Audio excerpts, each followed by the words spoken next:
Today we had three great topics as usual. The first two took up most of our time, but we did squeeze in a bonus third one. So the first one is going to be talking about sourcing and utilizing virtual assistants. The next one is something we've talked about recently, but from a little bit of a different perspective. That is working the luxury market, whatever that means, where you live, but when you're new. And then the third one we squeezed in was a cool topic called How Do You Hijack the News? And that should be a good little cliffhanger. You'll learn more about that as we get into it.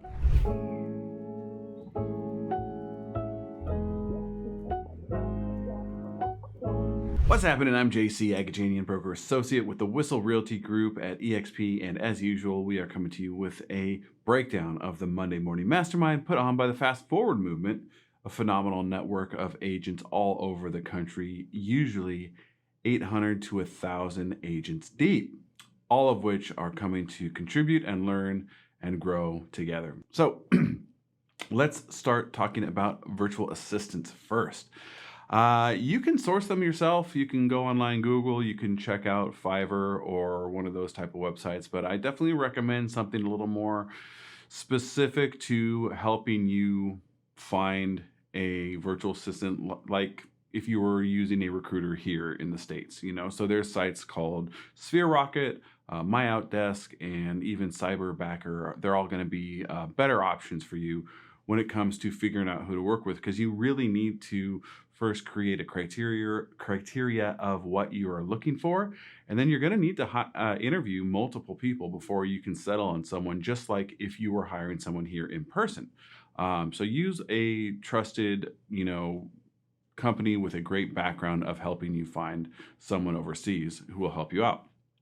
The prices range anywhere from $4 or $5 an hour to 10 and up. And, we've heard of people with a lot of years with the same employee and employer relationship, going up from there, and even talking about bonuses and surprises and things like that as well.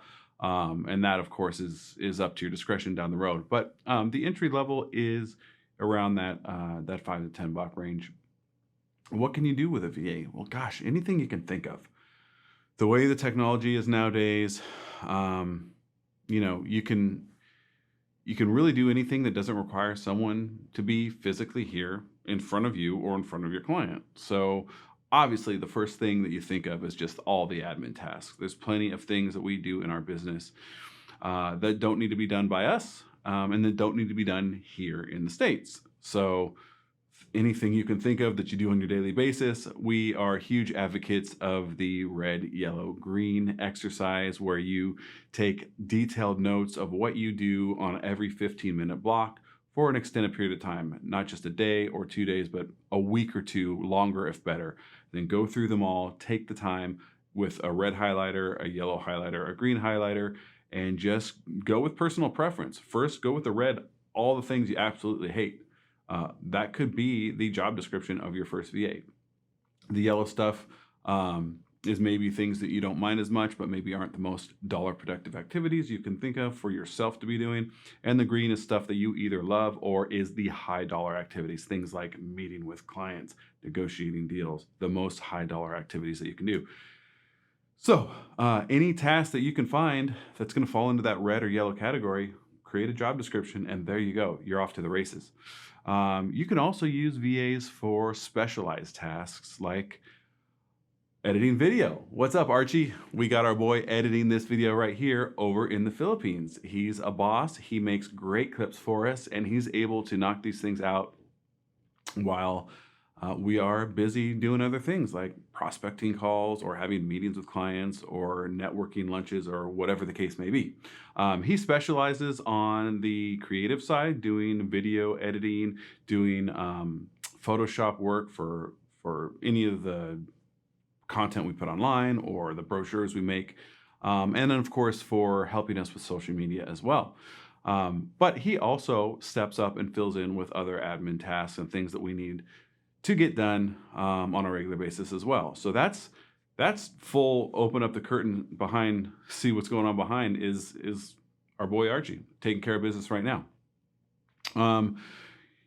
It's not limited to specialized tasks like video editing or artwork or more the mundane, like admin tasks or just like things like that, you can actually have someone focus on more high level tasks as well. Like we have um, Archie's my personal virtual assistant, but at the Whistle Realty Group, we've got a full team of, I think, 15 to 20 that the company has hired. And listing management is one example of a higher level task that is entirely handled by one of our international team members. Um, and she handles that work for, gosh, I think almost all of our agents, certainly the majority of them. And she's got a supporting team under her also over there in the international team. So we've got a lead handling listing management, supported by other people in the Philippines, all working as an independent team, but part of the bigger team that we've got. You could do the same thing, having someone, if you're just an independent agent, you need somebody to help you out. Contract writing is a great idea. Um, Other people have hired virtual assistants for ISA work. You can hire them, like I was talking about, with marketing pieces. Um, there's lots of stuff that you can do, and really your creativity and willingness to train and follow up is the only limits you're going to come across.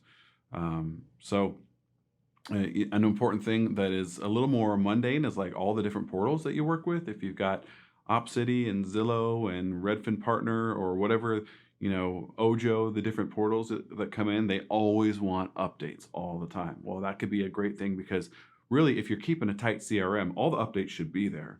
But the time to go into every different one and update them on or before the deadlines that they need them to be done, that's kind of a chore. Well, you could say, hey, just go into my CRM, update them from that and go. And then that VA can handle that task for you. It's just another example. Or other examples, taking care of new agent applications and setting them up to be onboarded. Like there's really no limit to, like I said, to what you can do.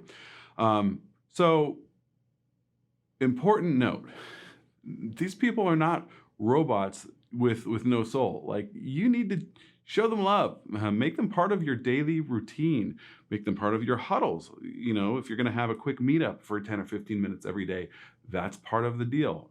If you're going to have a weekly meeting to strategize what needs to be done in the coming week or review what happened in the last week, include them as part of your team. Incorporate them into your whole environment just like any other employee. It's huge. We use Zoom, we use Slack to communicate. We use 1Password, but other people like to use LastPass to share passwords for all the different websites that you're going to use. There are other cool tools to keep accountability up, like Screenshot Manager, to make sure that the productivity and accountability is there. And you can always just pop in and see what they're doing as far as that goes. I haven't heard from so-and-so for a couple hours. What are they working on today? Oh yeah, that project, I forgot, that's going to take a while, things like that. And depending on who you go through, a lot of people have software already installed on the assistant's computer so that if there's any period of time where there's something fishy going on, there'll be some sort of alert. So that's pretty good as well.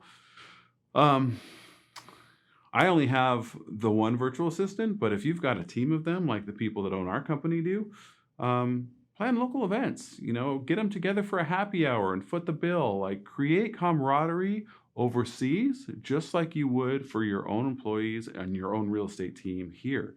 And it's our goal to always bridge that gap. And even though there is a huge geographical distance between us, try and make it feel like we're all part of the same team, and that just share the love. Basically, is the end of the story there. And of course, like from the basics, not just cool things like getting an event happening for your team overseas, but make sure that they're listed on your website as employees, just like any of the other admin staff you might have or an agent list that you have.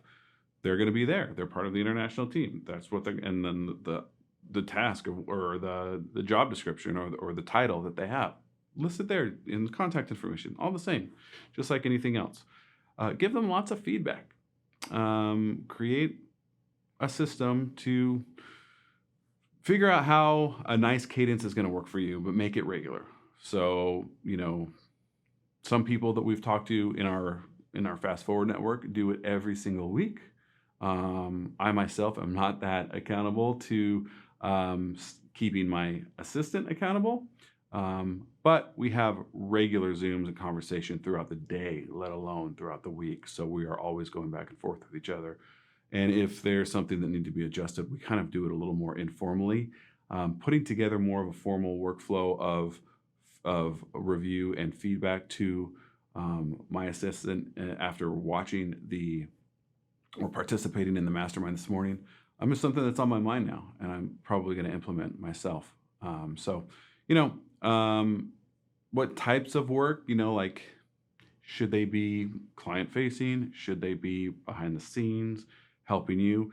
It depends. The guy that I've got working for me doesn't really interact with my clients all that much. However, the listing manager that I mentioned that works for the Whistle team, she does all the time. She sends out emails, asks for things, updates the seller on what's going on. It's everything except for being there in person. And to be honest with you, I don't think she jumps on the phone that often, but if she needed to, she could. So it's almost everything, and she's very client facing. So we have some people on the Whistle team, international team, that are client facing, but the majority of them are doing various tasks, whether it's creative or administrative or anything like that, behind the scenes, and just supporting both the agents and the employees that work at the company. So yeah, another good idea is to have just maybe one dedicated person to be available to take care of anything. If there's something funky about maybe an open house was posted wrong over the weekend and all your agents are either working or taking that time to relax or be part of, spend time with their family, well, you can have someone say, okay, your shift is going to be on a Saturday, and just be available. You've got some admin work to do in the background, and if any fires break out, put them out for me. Like, great idea, how to implement a virtual assistant. So that's like the majority of it. There's more. If you want to chat with me about my experience, I'm happy to share. You can always reach out or send me a DM. But we are going to move on to working with luxury opportunities, particularly when you're new. So a lot of the tips are pretty similar. If you missed one of the more recent Monday Morning Mastermind reviews that we've done or breakdowns, this will be new to you. Otherwise, some of it may seem a little bit recycled, but the question is very similar. So, how do you raise your price point? How do you break into luxury? Well, attend broker caravans in neighborhoods where the homes are more expensive, do open houses in neighborhoods where the homes are more expensive. And on that point, if agents are maybe difficult or unwilling to give you a nice, juicy, high-priced home to hold open, specifically on an opening weekend or even a week number 2 or something like that on a Saturday or Sunday, see if they'll let you do it on a weekday. Do maybe like a afternoon thing, like 4 to 6 or 4 to 7, where you're catching people heading home after work. Like, those open houses are productive, and while they may not be as busy as a Sunday after church type of open house where everyone's out and about and killing time, the people that are stopping by on a weekday probably have a higher level of intent than maybe the neighborhood looky-loo or people that just like to kill time walking through nice homes on a weekend. So don't overlook that. If you're running into roadblocks picking up nice high-priced opens on the weekends, see if you can do it on a weekday. Sometimes that's a great way to do it. And in that case, you can often do them more often. And even if you've only got 1 or 2 people coming through on an afternoon open house, you can set up shop and take care of your work that you need to do anyways. You can make your prospecting calls, you can do admin work, whatever you need to do, you can do it from that home. And then, of course, you can be on ready to meet people when they come through the property.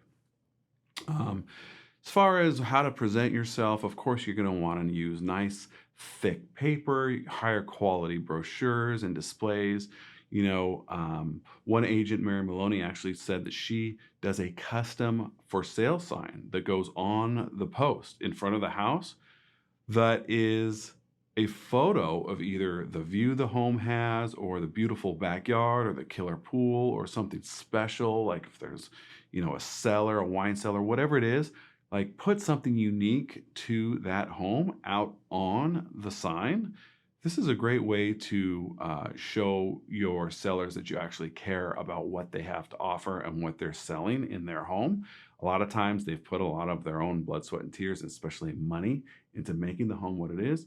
So showing that off is always important. And of course, if there's something unique about the home, you want to make sure that you call attention to that to anybody driving by or walking by at any time. And it's not going to break the bank to do something like this. You can get custom for sale signs done for about 140, 150 bucks. Um, so that's something to consider. You know, something that a lot of people do, and this is a great selling point for your seller as well. Let's say if you're in a listing appointment, is to say, listen, for homes in your price point, I'm not even going to ask you to put a lockbox on the door. I'm going to go ahead and host every showing with the buyer and the buyer's agent. And why do we want to do this? Explain to the seller, listen, that buyer doesn't know everything about this home like I do.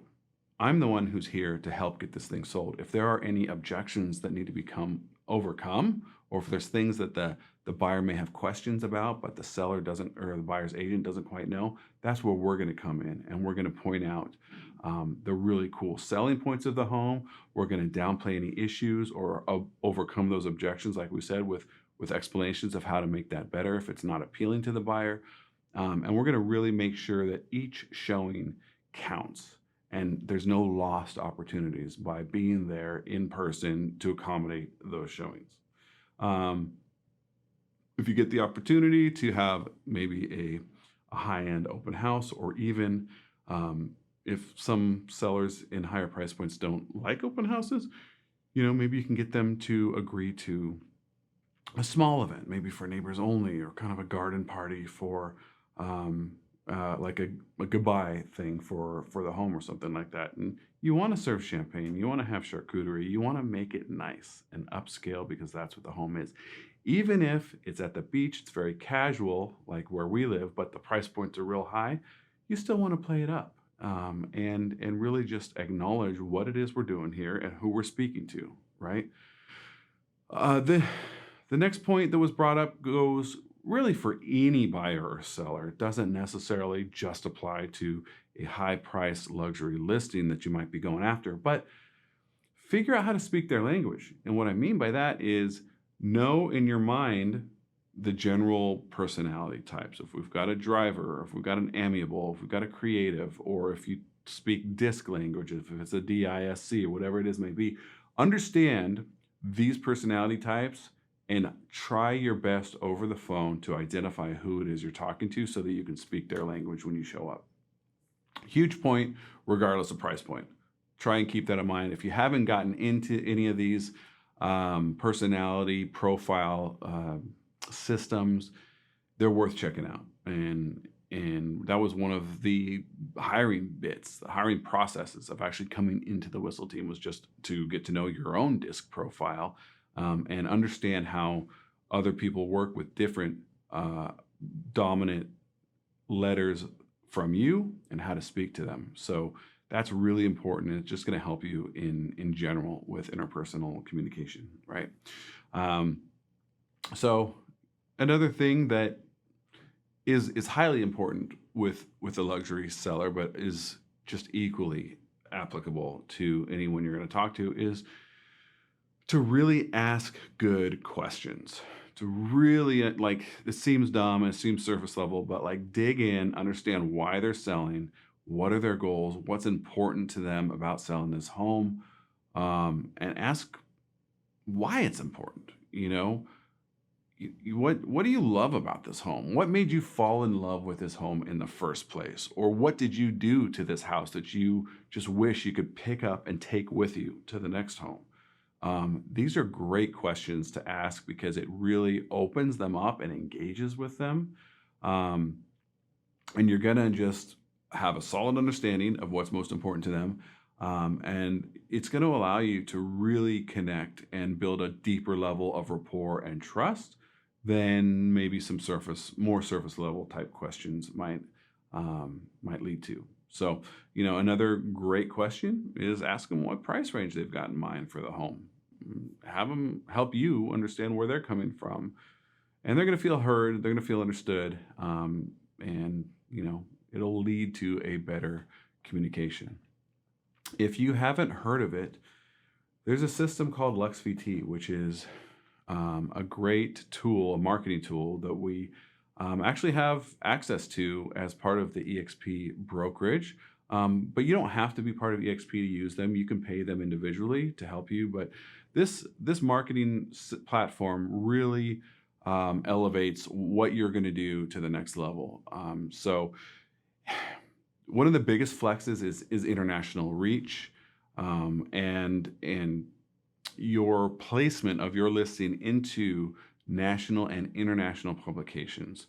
And people with higher net worth are going to value publications like Barron's or Mansion Global or the Robb Report and more and more. Like, there are lots of agreements in place between LuxVT and these publications, both online and in print, that are there, and all we have to do is either have included with your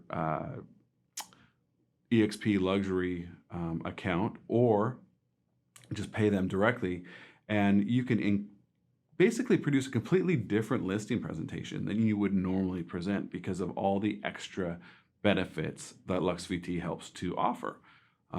So it really is a great luxury program that is offered by the brokerage, and it definitely beats the similar program set up by Compass, where you have to have a $4 million minimum on the property in order to be eligible for their luxury program. And it offers a lot more than what Sotheby's has to offer as well. So we've got something really great in the partnership with LuxVT as well. Remember, this is more about just communication and how you're going to market the property. Remember that we are talking to a different type of clientele than the average price point home that needs to be sold, or even a entry-level type priced home, right? The marketing is really going to be focused on addressing the lifestyle, right? And the experience that you get from living in this home and living in this neighborhood on this block in this part of town. Like, this is a different situation that we're coming to the property from. We're not going to talk about, we'll mention them, but we're not going to be focusing on bed bath count and things like this. We're going to talk about what you get and how you can share this space or this place with your friends, your family, and really what life is like in this home. So it's just a different type of perspective that you need to come with when you're talking about, prices that are considered luxury in your market. And just remember, if you are intimidated by any of this, certainly the person who asked the question probably feels this way, like, especially if you're newer, it's a mindset issue.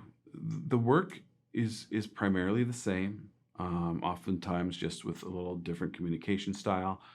But yeah, if that a little bit of intimidation is there with taking listings in these nice juicy price points, start out with buyers.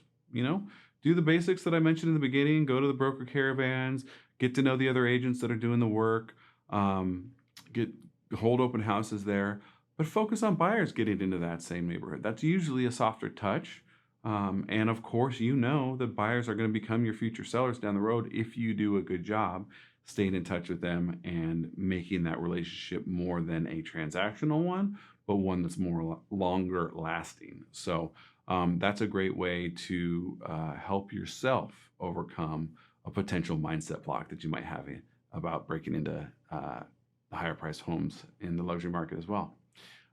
So we're going to move on from that topic, and we're going to skip to the last one that we squeezed in, which is, how do you hijack the news? It's kind of an interesting topic, but really we're talking about using media messaging and taking it and in some cases spinning it to your advantage, but in some cases maybe affirming what they have to say, or in some cases saying, yeah, well, technically that's true, but the underlying message is A, B, and C, right? So it's a great opportunity, first of all, because there's constantly new news releases daily about real estate. So there's plenty of options out there for you to use. Um, and so one option is to just take a recent headline that you saw and analyze it and then make a video about it. Like whether you agree with it, you disagree with it, you think part of it's true, but really the more important part is over here, whatever the case may be. That's a great way to hijack the news, right? Another great way to hijack the news is to go in and join local groups, whether it's on social media or Reddit or Nextdoor or whatever the case may be, and find questions about real estate related topics that are often stemming from news articles. And then you can step in as the expert, say, actually, X, Y, and Z, A, B, C, blah, blah, blah. And now you have added value because you have come in as someone who works in the field to actually give a sober-minded and thoughtful response to that topic. And now you're actually engaging with people that you didn't know before. So that's a great little hack to hijack the news as well. Another great way to do it is to use a website that I have mentioned multiple times on this clip in the past, which is just go to answerthepublic.com and make videos based on the most commonly asked questions, because that's what Answer the Public does for you. It tells you the highest trending, most important, most commonly asked questions that are being asked through search queries and headlines every day. So go there, grab some that look good, make something, hopefully off the top of your head how you feel about it or what the truth is, or if not, do a little bit of studying first, and then make something. It's quick and easy. You can use a green screen, you can use a background like I've got here, but it is another little hack to hijack the news. There's also a great blog on the Redfin website. So however you feel about them, it doesn't really matter because they've got good content for you to use. And you can take that and either recycle it, or you can edit it and say, actually, most of this is good, but this is how I really feel. Whatever the case may be, there's good options and ideas that are there. And what we're talking about here is really content creation, video, and posting ideas ripped from the news. And that way it's you commenting on something that's currently relevant, right? That's really the theory behind hijacking the news. You can boil down a data point that's been released into like a simple sentence or shareable, or maybe I'm sure you've seen posts on Instagram that look like a Twitter tweet, right? And so maybe they are actual tweets that people screen grabbed and put into their Instagram posts. But that is a great example of just breaking down something that you saw on the news or that was recently released. Make it simple. Like, let's say there's some sort of, statistic about market sales or prices or something like that. Well, you can take it and analyze it for them, make it simple into a sentence or two, and then make a little post like that. And that it garners a lot of interest. We've just heard about somebody from the mastermind getting a lot of shares from a simple post like that. That's like 3 lines breaking down a data point that was talked about in the news. Speaking of data, your local board is releasing new data every month about all these different statistics in your market. So you can use that to either do a monthly market update like I do, or you can just take little bits of it and then help people understand in a shorter, less produced video, what it means, why do I care about pending home sales or month supply of data or days on market as someone who doesn't work in the industry, right? Break it down for them, make it simple, help them understand which data points are being talked about in the news. Are they lagging indicators or are they leading indicators? Are they telling us where we're going or where we've been? And why does that matter to the average home buyer or home seller out there, right? So just help them understand what's happening in the market with these data points is a great way to hijack the news as well. So that's all we've got today. I hope you have enjoyed what we've got to say.